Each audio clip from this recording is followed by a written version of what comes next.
berterima kasih dengan pucuk pimpinan yang telah mengumumkan calon yang kali ini sekali lagi berada dalam kelompok pemuda berusia di bawah 40 tahun ke bawah.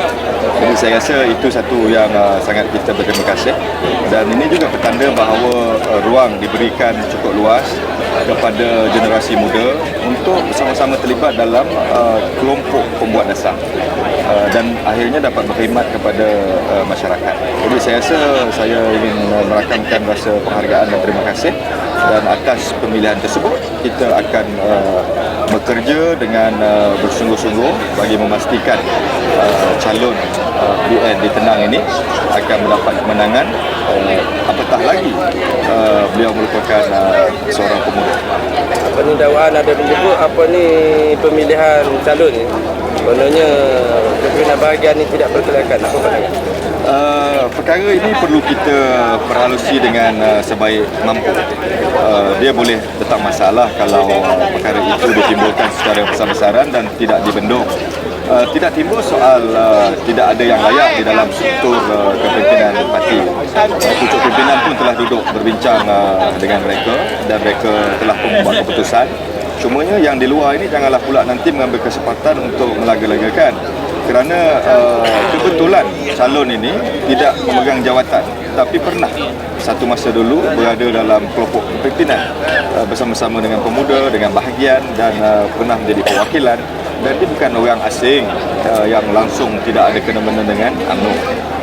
Ayahandanya Allahyarham pun merupakan bukan muka asing di Tenang. Jadi tidak timbul soal yang menafikan kemampuan kepimpinan, kerana kita kena faham keduanya yang penting nak menang. Menang, kena buat kerja dan berkorban. Berkorban maksudnya kita sanggup meletakkan siapa juga calon. Ini antara transformasi yang perlu kita fahami, kerana kalau kita tengok inilah yang diraih oleh pembangkang yang bertanding, tidak ada pun bahagian dan cawangan di tempat tersebut, apatah lagi orang Melaka boleh jadi Ketua Menteri di Pulau Pinang. Yang penting menang. Tetapi soal tidak ada yang layak di Labis dari segi UMNO-nya, tidak betul.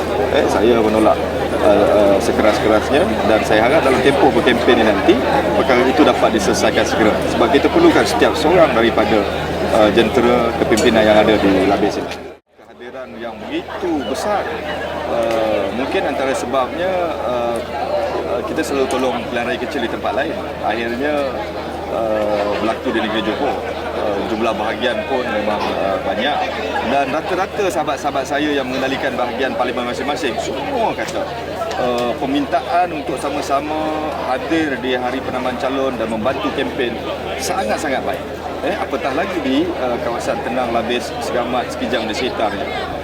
Ini satu petanda awal yang pada saya memuaskan. Cumanya apakah tugasan yang boleh kita bagi kepada tenaga jentera yang begini ramai supaya mereka dapat membantu kempen kali ini? Sasaran. Saya tak faham kepada pengundi, benda ni sebenarnya pelik. Kalau nak kekalkan jumlah undi yang ada, nombor satu, pengundi tak sama. Ada pertambahan pengundi baru. Adakah dengan dapat undi yang sama dulu, dia rasa dia dah menang? Sebab dalam kita bertanding, dia bukan soal berapa jumlah kemenangan, dia mesti menang. Jadi taktik ini, satu, pada saya dia dah tak ada modal. Kedua, sebenarnya mereka ini bukan orang yang tidak pandai. Mereka ni semua orang politik. Saya percaya kenyataan itu dibuat untuk mengaburi mata pengundi.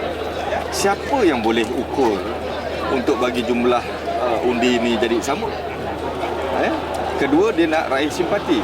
Konon-konon buat muka sedih, muka kesian lah.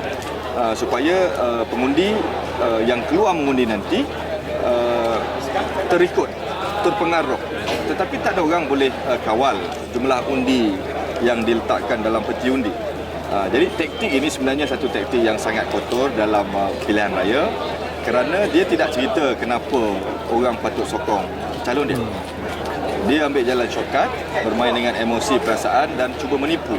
Kerana kalau ada pengundi yang terpengaruh dengan corak raih simpati sebegini, akhirnya jumlah undi itu akan meningkat dan boleh memberi kemenangan. Mana menang pun cara tipu. Jadi itu pada saya perkara yang dia harapkan berlaku. Mendapat simpati dan akhirnya sebab tak ada orang boleh tahu berapa jumlah nak dapat, dia menang. Jadi bila dah menang nanti tengoklah, dia akan kata dia hebat dan sebagainya. Dan kalau dia dapat sama, dia pun kata dia dah menang.